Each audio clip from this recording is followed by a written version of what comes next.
Nakapagtala ang bansa ng 17 bilyong dolyar o halos 947 billion pesos na kita mula sa digital transactions noong 2021. Ayon po yan sa non-profiting Tech for Good Institute. At inaasahang malaki pa ang itataas yan ngayon. Ibig sabihin, kung nabubuwisan ng tama, dagdag na kita po yan para sa ating gobyerno. Nagpalabas na ng mga panuntunan ng Bureau of Internal Revenue para sa maayos at tamang pagbubuwis ng mga kumikitang online sellers. Para pag-usapan po yan, kasama natin si BIR Commissioner Romeo Lumagi Jr. Magandang hapon po sa inyo, Commissioner. Magandang hapon po sa inyo, Ruth. Pag-usapan lang po muna natin itong buwis para sa online sellers kasi nga yung lumabas ay parang akala ng marami ay bago itong buwis. Paki-explain lang, ano po ba ito? Bali, ang nilabas natin, naglabas tayo ng revenue regulations. Ang revenue regulations na to ay nire-regulate lang natin ang pagbabayad ng buwis ng mga online sellers. Ang mga online sellers, dahil nagne-negosyo sila, ay sakop na sila at kailangan nila magbayad ng income tax. Kung depende sa bentahan nila, kung mataas, kailangan sila magbayad ng income tax. Ngayon, ang revenue regulations na in-issue natin ay pamamaraan lamang ng pangungulekta ng buwis na dapat nung simula pa lang silang nagnegosyo as online sellers ay dapat na nilang binabayaran. So hindi po ito bagong buwis na akala ng mga ibang tao ay nagpataw tayo ng panibagong buwis, kundi pamamaraan lang po kung paano kokolektahin ang portion. Kaya nga po tinatawag to na creditable withholding tax dahil hindi po lahat ng income tax nila ay sinisingil through this system.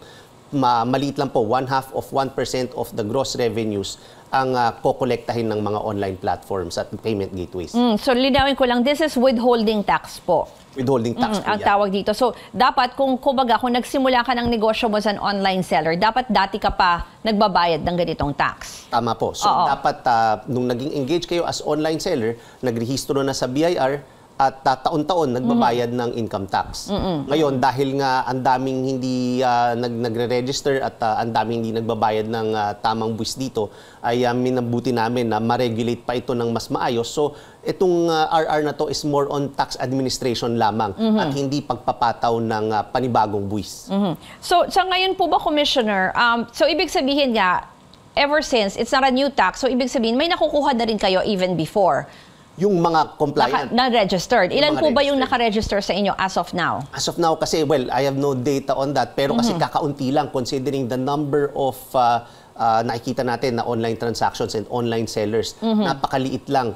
At yun nga, nakita natin na medyo unfair dun sa mga traditional na nagtitinda at nagbebenta dahil kasi lumalaki ang nandito sa online at sa mga nasa mga websites, sa internet transactions. Pero sino po ang, kunyari maliit lang naman, no, na nagbebenta lang sa bahay, may isang negosyante lang, halimbawa nagninit ng mga maliliit na keychains or small pouches, sino yung covered? Covered ba yung ganoon or is there certain income na covered ditong withholding tax? Yan po, dahil din po yan sa dialogo na ginawa po natin, minabuti po natin na talagang ma-exempt yung mga maliliit na mga negosyante para naman, kasi yan din ang mga nakikita namin na kadalasang komento ng mga negosyante na maliit na nga lang sila at makakaltasan pa sila. So, ang ginawa natin, naglagay tayo ng threshold na 500,000. Okay. So, kung hindi naman lalampas ang benta mo ng 500,000 sa isang taon, ay hindi ka masasakop dito sa withholding tax system. And then, yung way of checking ng BIR is only through registration. Siyempre, kung nag-register ka. Tama po. Oo.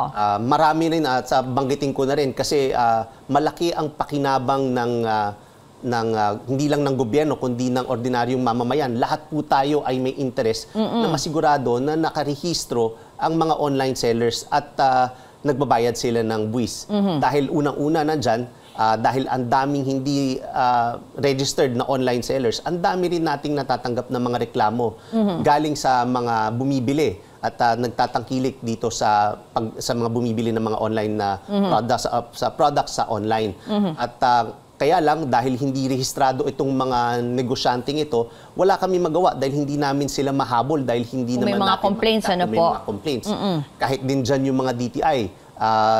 Kaya isang malaking bagay ang para sa atin, lahat tayo mga consumers, makikinabang tayo na sa pagpaparehistro ng mga online sellers na ito dahil masisigurado natin na kapag nag-transact tayo sa isang online seller, ay lehitimong seller ito. At kung may problema ang inyong produktong binili, ay meron kayong recourse. Andyan ang Consumer Protection Act, Pwedeng habulin. Pwedeng habulin. At mahahabol po natin yan. So, magandang avenue po yan. Kaya yung isa pa dyan ay, of course, yung mga taxes na kinakailangan na mabayaran itong mga to para sa gobyerno. Magpatuloy po natin ang ating usapan. Magbe-break lang tayo. Kasama pa rin si BIR Commissioner Romeo Lumagi Jr. sa pagbabalik ng Newsroom ngayon. Dito lang sa CNN Philippines. Balikan po natin ang ating serbisyo ngayon. Pinag-usapan natin itong buwis para sa online sellers kasama si BIR Commissioner Romeo Lumagi Jr. Commissioner, binanggit nyo na kanina na ang sakop nito yung mga kumikita, yung sellers sa kumikita ng 500,000 a year, pataas, no? Pero pag ganito po, paano yung proseso doon sa sellers? Halimbawa, pag meron silang, nagbebenta sila doon sa mga online platforms? Bale, dahil ito ay again, creditable withholding tax system. Ang mangyayari kasi niyan, so meron kang si online seller at si platform at si buyer. Tatlo yung parties dyan. Kapag may bumili, so dadaan siya kay online platform sa marketplace. Tapos, pagka bumili siya, ang payment kasi ni buyer dadaan sa platform. Oo. So ngayon, bago ibigay ni platform yung selling price doon sa produkto, ay si online platform ang magkakaltas nitong 1/2 of 1% of the price of the product na binili. At si online platform ang may obligasyon na ibigay sa BIR. Pero ibig sabihin, kung ako bibili, makikita ko bakit nadagdagan. Will they write that na ito na you're subject to tax, kaya additional ito? Or sinong pwedeng magdagdag? Yung seller na mismo, yung mismong price niya? Well, ang nakikita natin na dapat na epekto nito, dapat walang maging epekto sa presyo. Dahil again, wala naman tayong pinapataw na panibagong buwis. So, from the very beginning, subject sila sa income tax. So ngayon, ang ginagawa lang ni online platform, kinokolekta na niya or kinukuha na niya yung maliit na porsyentong yun na 1/2 of 1% para i-remit agad sa BIR. So napakaliit lang po nito na amount na nire-remit. Kaya hindi dapat dumagdag. So doon sa buyer, wala dapat silang makitang dagdag na presyo dyan, na dagdag na amount na idadagdag doon. Wala. Ang mangyayari lang kung kunyari may binili kang 1,000 pesos.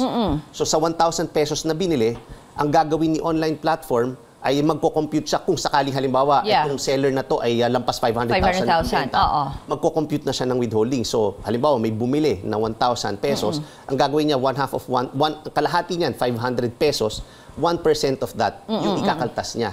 So 500 pesos. So wala naman dapat idagdag yan dyan dahil kasi bago niya i-remit yung 1,000 pesos, meron siyang 50 pesos na kinaltas doon. Pero ang isa naman pong gusto ko rin itanong dapat registered po muna yung nagbebenta doon sa online platform to begin with, no? So parang is there a way parang for the platforms to require po yung mga nagbebenta na mag-register sila? Sa ngayon po ba anong proseso? Sa ngayon po kasi sa pag-uusap natin ay hindi nila nire-require ang registration.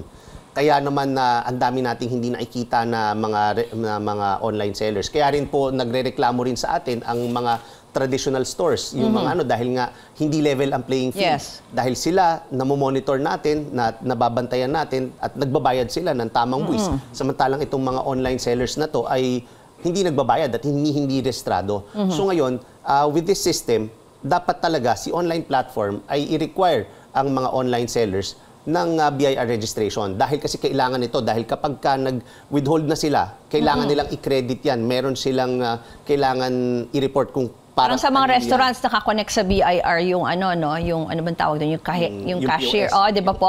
Parang ganoon ang mangyayari. Parang ganoon kasi i-report nila. Makikita na. Nagkaltas sila. Pag niremit nila yan sa BIR, kanino mo kinaltas yan? So i-report nila yan, kunyari kay online seller A, sa kanya yan, tapos ito yung TIN. Ito yung kinaltas ko sa kanya. Paano po ang compliance? Paano nyo manalaman yung compliance, Commissioner? And then also, anong penalties pag hindi susunod? Ang mangyayaring penalty nito ay ipapataw doon sa online platform. Kasi sila, dito sa revenue regulation na in-issue natin, ang may obligasyon na magkaltas ng ng 1/2% na to ay ang mga online platforms at Okay. payment gateways.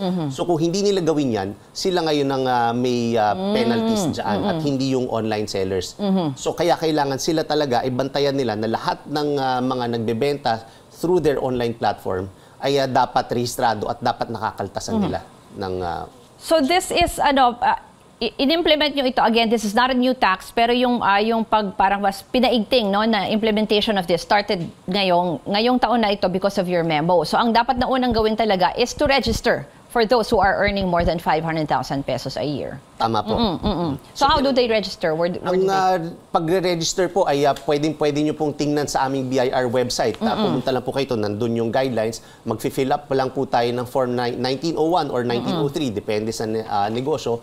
At pagka nag-fill up niyan, tas plus government IDs, pwede kayong pumunta sa government, doon sa district office kung saan kayo magpaparehistro. Or pwede rin sa online registration and update system sa website. Pwede rin mag-register dyan at yung New BizReg portal po namin. Andun ang proseso din kung paano magrehistro. Briefly lang po kasi bago itong development sa pagsasabatas nitong ease of paying taxes, yung RA 11976, ano po yung nakikita nyong benefit po dito, lalo na in terms of paying taxes on the part of the consumers and even yung revenues of the government? Well, itong ease of paying taxes as the law says, ease of paying taxes, papadaliin natin ang pagbabayad ng buwis.